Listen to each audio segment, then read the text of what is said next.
stars align. We lose ourselves in the rhythm divine. Underneath the sky painted with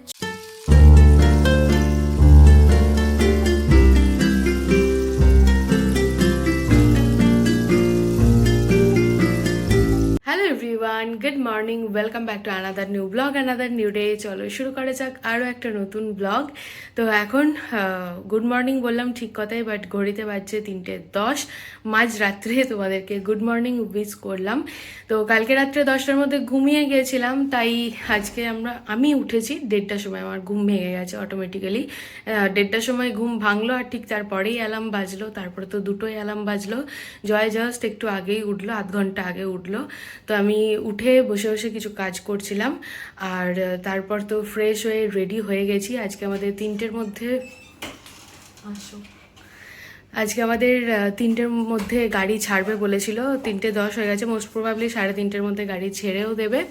তো আজকে আমরা যাচ্ছি বারাটাং জারোয়াদের দেখতে, আর ওখানে কিছু অ্যাক্টিভিটিস আছে, সেগুলোও করবো। আমি এক্স্যাক্ট বলতে পারছি না যে ওখানে কি হবে না হবে, সবটাই তোমাদের সাথে আজকের ব্লগে শেয়ার করব। সো ব্লগটা স্কিপ না করে দেখতে থাকো। হোটেল থেকে আমাদের গাড়ি ছাড়লো 3:30 নাগাদ। তারপর রাস্তায় আস্তে আস্তে কি আর ভিডিও করব, সবই তো অন্ধকার। তো কিছু কিছু লোকেশন দেখলাম ওই অন্ধকারের মধ্যেতেই। আর তারপর জানলাটা একটু খুলে রেখেছিলাম, ঘুমাতে ঘুমাতে আসছিলাম, কিন্তু আসার সময় রাস্তা ছিল পুরো পাহাড়ি রাস্তা, খাড়াই রাস্তা। তো শুয়েছিলাম, কিন্তু খাড়াই এত, আর গাড়ি এমন ভাবে টার্ন নিচ্ছিল না, পুরো গা পাক দিয়ে দিচ্ছিল। পর পর ছিল টার্ন, আর পুরো খাড়াই রাস্তা, গাড়ি প্রচন্ড স্পিডে চলছিল, যার জন্য আরো বেশি অস্বস্তি হচ্ছিল। তো যাই হোক, এখানে গাড়িটা দাঁড়িয়েছে, এখন একটু নিচে নামলাম, এবারে ফ্রেশ লাগছে যেহেতু মাইন্ড চেঞ্জ হয়ে গেছে। তো আমরা হোটেল থেকে 50 কিলোমিটার দূরে চলে এসেছি। এখানে একটা গেট আছে, জারোয়া ফরেস্টের আগেতেই ঠিক এই গেটটা খুলবে সকাল 6টার সময়। লিমিটেড কিছু গাড়ি, মানে 100 বা 150 গাড়ি সকাল 6টার সময় পাস করবে। তারপর এই গেট আবার খুলবে 9টার সময়। এর মাঝেই বলে দিই, আমাদের গাড়ি যেখানে দাঁড়িয়ে ছিল তার উল্টো দিকেই এই দোকানটা ছিল। এরকম পাশাপাশি অনেক দোকানই রয়েছে যেখানে গরম গরম ইডলি, সাম্বার, মেদু বড়া, চপ, বেগনি, ডালের বড়া এসব পাওয়া যাচ্ছে। তো সবাই আমাকে ইডলি খেতে বলছিল, যেটা খাওয়ার মন তো আমার একদমই ছিল না। তাই ভোর 5টার সময় আমি নিয়ে নিয়েছি দুখানা ডালের বড়া।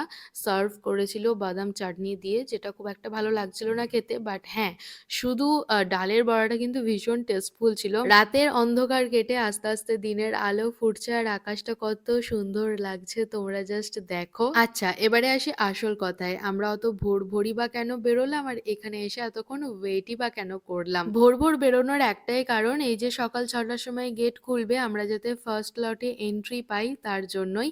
আর হ্যাঁ, এখান থেকে, মানে এই যে গেটে এন্ট্রি নেব, এখান থেকে এখনো 50 কিলোমিটার যেতে হবে। এই যে 50 কিলোমিটার যাব, এই পুরো রাস্তাটাই হলো জারোয়া ফরেস্ট। এই ফরেস্টেই কিন্তু আমরা জারোয়াদের দেখতে পাবো। তবে হ্যাঁ, এই ফরেস্টে কোনো রকম ফটো তোলা বা ভিডিও করা কিছুই অ্যালাউ না। যদি কেউ ফটো ভিডিও করে তাহলে ড্রাইভারের লাইসেন্স ক্যান্সেল হয়ে যাবে, আর সেটা খুবই খারাপ হবে। 6টা 6 বাজছে, আর দেখো আমাদের গাড়ি ছেড়ে দিয়েছে। তো এটাই আমি ফরেস্টে ঢোকার আগে লাস্ট ভিডিও ক্লিপ নিয়েছি। জারোয়া ফরেস্টটা ক্রস করে এখন আমরা চলে এসেছি এখানে আর কি বোর্ডে চাপবো। আর জারোয়া, হ্যাঁ টিকিট তো আছে, তো সব ড্রাইভাররা ব্যবস্থা করছে। জারোয়া ফরেস্টে কোনো রকম কোনো ভিডিও করার অ্যালাউ নেই, বাট আমরা খুব বেশি যে জারোয়া দেখতে পেয়েছি তা না, ওই কয়েকটা দেখতে পেলাম। যেরকম শুনেছিলাম সেই রকম কিছুই দেখতে পাইনি। আমাদের ব্রেকফাস্ট দিয়ে দিয়েছে। এখন প্রায় 7:30 কি 7:45 বাজছে। এত রোদের জোর, ভালো করে তাকাতেই পারছিলাম না, তো ভিডিওর দিকে তাকিয়ে কথা কি বলবো। আমাদের ড্রাইভার ছিল, নাম মোস্ট প্রবাবলি সঞ্জয় ছিল। তো উনি সমস্ত কিছু ব্যবস্থা করেছিলেন, এখানে টিকিট, তারপরে যাতায়াত এইসবের। তো সামনেই দেখতে পাচ্ছ জাহাজটা রয়েছে, ওখান থেকে এখন সব বাস, তারপরে গাড়ি যেগুলো ছিল সেগুলো নামছে। তো ওই জাহাজটা খালি হয়ে গেলে দেন আমরা সবাই ওই জাহাজে চাপবো। ইভেন হ্যাঁ, এই যে বাসগুলো দেখছো এগুলোও কিন্তু জাহাজে চাপবে। তো আমরা জাহাজে চেপে একটা জাস্ট ধার নিয়েছি যাতে সমুদ্রের ভিউটা খুব ভালোভাবে এনজয় করতে পারি। জারোয়া ফরেস্ট দিয়ে আসার সময় খুব বেশি জারোয়া দেখতে পাইনি, 3জন বাচ্চা, একজন মহিলাকে দেখলাম আর 2জন বয়স্ক মতো মানুষ গাড়ির পিছনের দিকে বসেছিলেন, তো ওনাদেরকে খুব একটা ভালোভাবে দেখা যায়নি। যেরকম গল্প শুনেছিলাম সেরকম তো কিছুই দেখতে পেলাম না। এনিওয়েজ, যেটুকু দেখতে পেয়েছি তাতেই সন্তুষ্ট। ওনারা তো জঙ্গলে থাকেন, রাস্তার উপরে যে এসেছিলেন বা ওনাদের যে দেখতে পেয়েছি এই বিশাল ব্যাপার। যাই হোক, তো দেখো সমুদ্রের ভিউটা তোমাদের কেমন লাগছে একটু কমেন্টে জানিও। আমার তো দুর্দান্ত লেগেছে। ইভেন বিশ্বাস করো এখন যে আমি ব্লগটা এডিট করছি আমার মনে হচ্ছে যাই আরো একবার আন্দামানে গিয়ে ঘুরে আসি। নীল সমুদ্র, নীল আকাশ আর মাঝখানে সবুজ গাছ পুরো সারি দিয়ে রয়েছে। আর দেখো স্টিমারগুলো যাচ্ছে, আমরাও একটু পর স্টিমারে করে যাব লাইমস্টোন কেভে।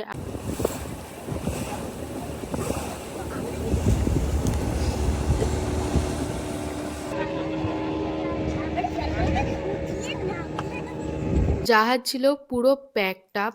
একে তো কত মানুষজন ছিল, তার মধ্যে বড় বড় দুটো বাস ছিল, ইভেন 4 হুইলার ছিল দুটো, যার জন্য একটুখানি এদিক ওদিক করার মতো জায়গা ছিল না। ঘড়িতে বাজছে এখন 9:45। তো আমরা জাহাজ থেকে নেমে পড়েছি। এই যে এইখানে আছে স্পিড বোর্ডের কাউন্টারটা, তো এইখান থেকে আমরা স্পিড বোর্ডে চাপবো লাইফ জ্যাকেট পরে। আলাদা আলাদা চাপবে 3জন।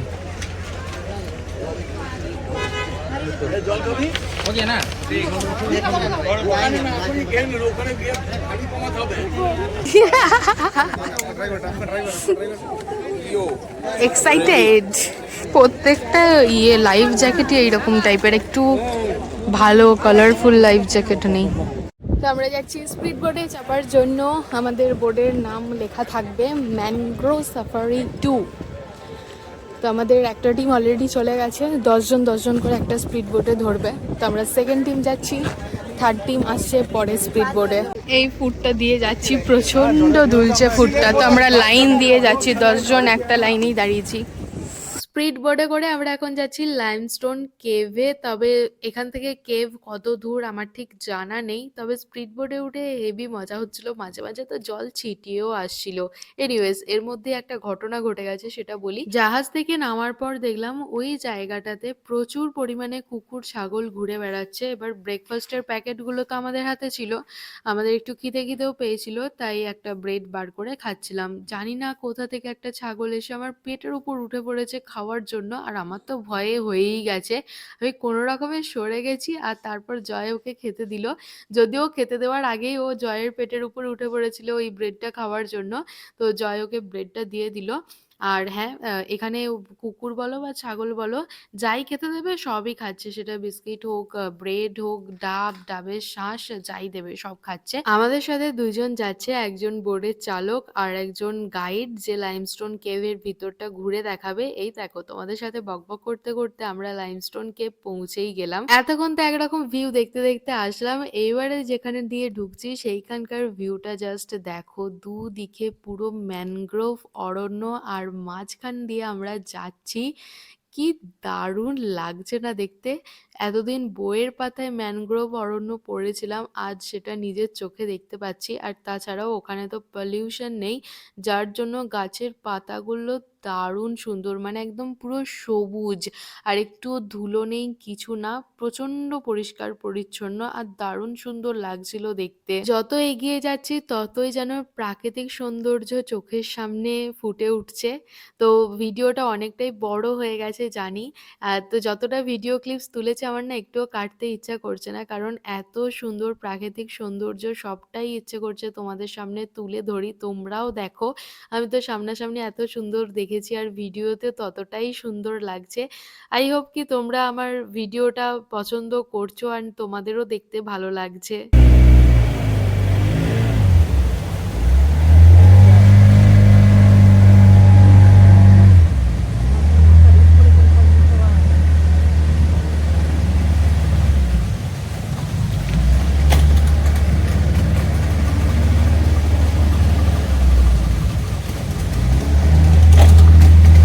এই তো আমরা পৌঁছে গেলাম। সামনে যে ব্রিজটা দেখছো ওখানেই নেমে যাব। সামনে স্পিড বোর্ডে যারা আছে তারা নেমে গেলেই তারপরে আমরা নেমে পড়বো। এখান থেকে লাইমস্টোন কেভ এখনো 1.2 কিলোমিটার, মানে আমাদের এখনো 1.2 কিলোমিটার হেঁটে যেতে হবে এই সুন্দর বন জঙ্গলের মধ্যে দিয়ে।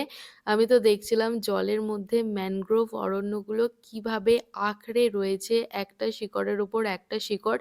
মানে আমি লিটারেলি অনেকটা সময় নিয়ে খুব সুন্দরভাবে দেখেছি জিনিসটা। আচ্ছা, শিকড়গুলো দেখছো? লোহা হয়ে আছে একদম। আমরা স্পিড বোট থেকে নামলাম তখন ঘড়িতে বাজে 9:30। আমাদের জাস্ট 1 ঘন্টার সময় দেওয়া হয়েছে। 10:30টার মধ্যে আমাদের ব্যাক করে যেতে হবে। তো এই 1 ঘন্টার মধ্যে সমস্ত কিছু ঘুরে নেওয়ার জন্যই বলেছে। আর হ্যাঁ, আমাদের সাথে তো গাইড এসছেই। সেই পেহেলগাঁও রাস্তা, পেহেলগাঁও রাস্তা এর থেকে অনেক খারাপ। এর থেকে খতরনাক ছিল বলছি।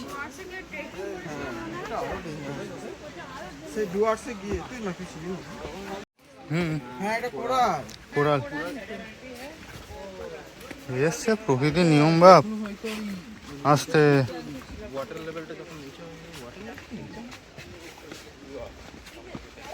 ও না না, হতেই পারে।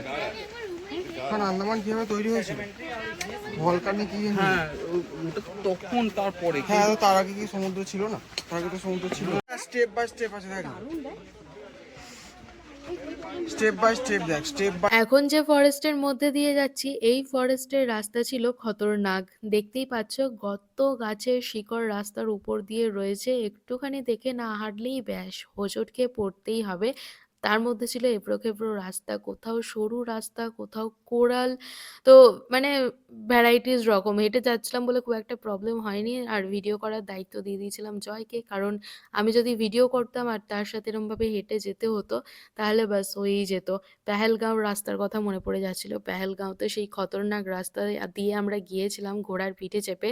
ওখানে ঘোড়ার পিঠে চেপেছিলাম বলে ভিডিও করতে পারিনি, বাট এখানে হেঁটে যাচ্ছি বলে ভিডিও ক্লিপস কিছু কিছু তোমাদের সাথে শেয়ার করছি। এখন আমাদের 0.5 কিলোমিটার রাস্তায় হেঁটে যেতে হবে। এই যে সিঁড়িটা দিয়ে নেমে যাব, এটাই ভয় লাগছিল কারণ এবড়ো খেবড়ো ছিল।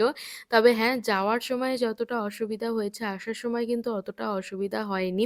এটা শুধু এই ক্ষেত্রে নয়, যে কোনো ক্ষেত্রেই কিন্তু হয়। যাওয়ার সময় যতটা টাইম লাগে ফেরার সময় কিন্তু অতটা টাইমও লাগে না। জানি না কেন এই ট্রিকটা আমার সঙ্গে সবসময়ই হয়। এই রাস্তা দিয়ে যেতে যেতে একটা জিনিস খুব ভালোভাবে ফিল করছিলাম। ইভেন হ্যাঁ, জয়কেও বললাম যে পাহাড়, সমুদ্র আর জঙ্গল এই তিনটের ফিল যদি নিতে হয় তাহলে আন্দামানে আসতে হবে। কারণ আজকে সকালেই পাহাড়ি রাস্তা দিয়ে আসলাম, তারপরে এত সুন্দর সমুদ্র, আর এখন তো আমরা জঙ্গলের মধ্যে দিয়ে যাচ্ছি।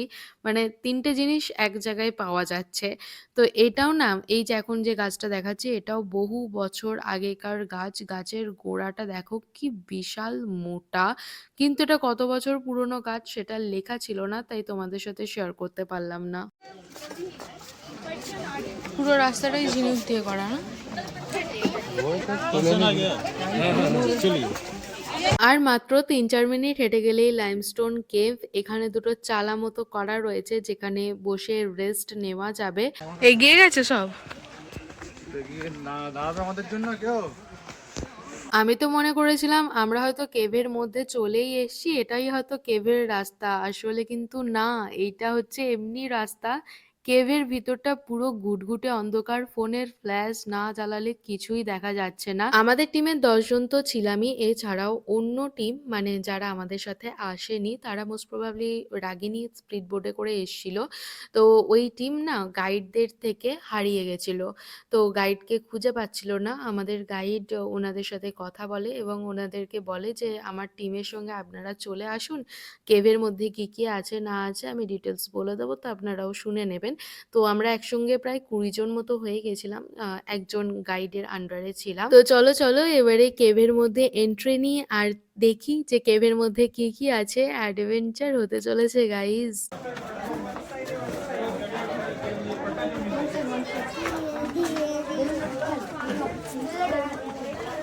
পুরো কেভের ভিতরটা আমরা লাইমস্টোন কেভের ভিতরে ঢুকে পড়েছি। লাইমস্টোন কেভের লেন্থ হচ্ছে 100 মিটার। আর এখানে কিছু কিছু স্ট্রাকচার আছে যেগুলো গাইড আমাদের ডিসক্রাইব করবে। जहाँ लाइट मारता है वहाँ पर देखिए स्पैनर कार्ड जो होता है बैक वॉल उसके आकार का स्ट्रक्चर बना हुआ है। अंदर जेली फिश जो होता है उसके आकार का ये स्ट्रक्चर बना हुआ है। जेली फिश के आकार का है स्ट्रक्चर। ऊपर देखिए झूमर लाइट जो होता है झाड़ बत्ती उसके आकार का स्ट्रक्चर बना हुआ है। झाड़ बत्ती जो होता है इस स्टोन पे लाइट देने से शाइनिंग करता है, चमकता है। सिलिकॉन माइका होता है, इसकी वजह से शाइनिंग करता है, चमकता है। ये गैप कुछ बस बाद ज्वाइंट हो जाएगा, फिल हो जाएगा।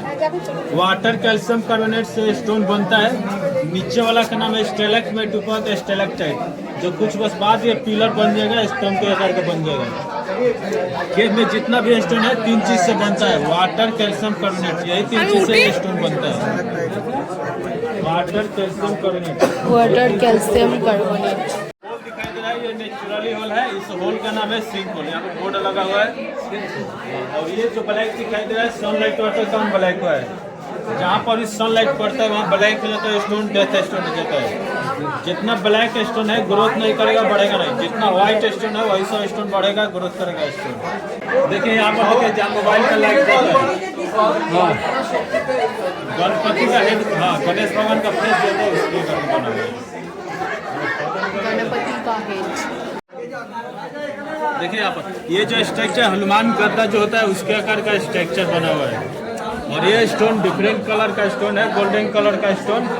और होल है, होल से मोड़ जाता है, मिट्टी आता है, इसके कारण ये डिफरेंट है, अलग है। ये भी लाइव स्टोन है, ग्रोथ होता है ये भी स्टोन। लाइव स्टोन ऊपर देखिए बागेट थावा जो होता है उसके आकार का स्ट्रक्चर बना हुआ है। बागेट थाबा, टाइगर का पंजा जो होता है उसके आकार का बना हुआ है। देखिए आगे देखिए এটাই লাস্ট। एलिफेंट का हेड जो होता है उसके आकार का स्ट्रक्चर बना हुआ है।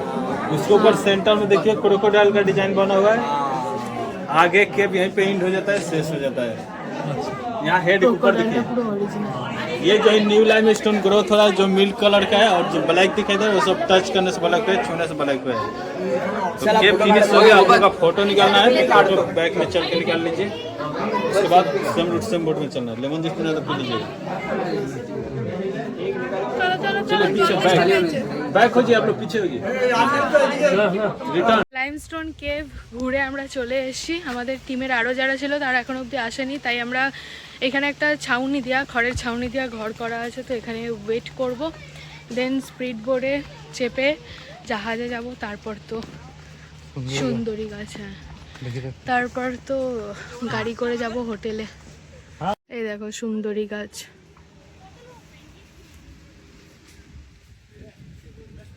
স্পিড বোর্ডে করে আমরা ফিরে গেছি, এখন জাহাজের জন্য ওয়েট করছি। আর এখানে তো ডাব বিক্রি হচ্ছিল, একটা বড় সাইজের ডাব কিনে নিয়েছি, যেটা জলটা একটু ঝাঁঝালো ছিল, যার জন্য আমার একদমই খেতে ইচ্ছা করছিল না। তবে হ্যাঁ শাঁসটা বেশ ভালো ছিল। এবারে জাহাজে উঠে একবারে উপরটাতে চলে এসেছি। উপর থেকে ভিউটা তো জাস্ট অসাধারণ লাগছিল। যখন এলাম তখন সুযোগ পাইনি, তাই ফেরার সময় যখন সুযোগ পেয়েছি তো একবারে উপরে উঠে চলে এসেছি। 2000 years later. এখন বাজে সন্ধ্যে 7:30। আমরা এখন রুমে এলাম, তখন বাজে 2:45। তারপর লাঞ্চ করলাম, ফ্রেশ হলাম, ফোনে কিছু কাজ ছিল সেই সব কিছু করলাম। তো এইসব করতে করতে 7:30 হয়ে গেল। এখন বেরিয়েছি, উপরে যাব, চা খাবো, আর তারপরে একটু এই আশপাশটাই ঘুরে ফিরে দেখবো। দারুণ সুন্দর হাওয়া দিচ্ছে। সন্ধ্যেবেলা কোথায় বেরিয়েছিলাম আর আমরা কি কি করেছি সেই সব তো তোমাদের সাথে আগেই ফেসবুক রিলে শেয়ার করে দিয়েছি, তাই আর ব্লগে কিছুই শেয়ার করলাম না। চলে এলাম একবারে রাতের ডিনার নিয়ে। আজকের ডিনারটা ভীষণই স্পেশাল। ডিনারে আছে বাসন্তী পোলাও, কাস্তুরি চিকেন, স্যালাড আর পান্তুয়া। যদিও এখানকার মিষ্টি খুব একটা ভালো না খেতে। এনিওয়েজ, তো এই ব্লগটাকে এখানেই এন্ড করে দিচ্ছি। যদি তোমাদের কিছু ভালো লেগে থাকে তাহলে please to like, share and subscribe. অবশ্যই কমেন্টে জানিও যে ব্লগটা দেখতে তোমাদের কেমন লাগলো। কাল আসি নতুন একটা ভিডিও নিয়ে। ততক্ষণে সবাই ভালো থেকো, সুস্থ থেকো, সাবধানে থেকো। অবশ্যই সাবস্ক্রাইব করে আমার পাশে থেকো। সো চলো ফাইনালি আজকের মতো টাটা।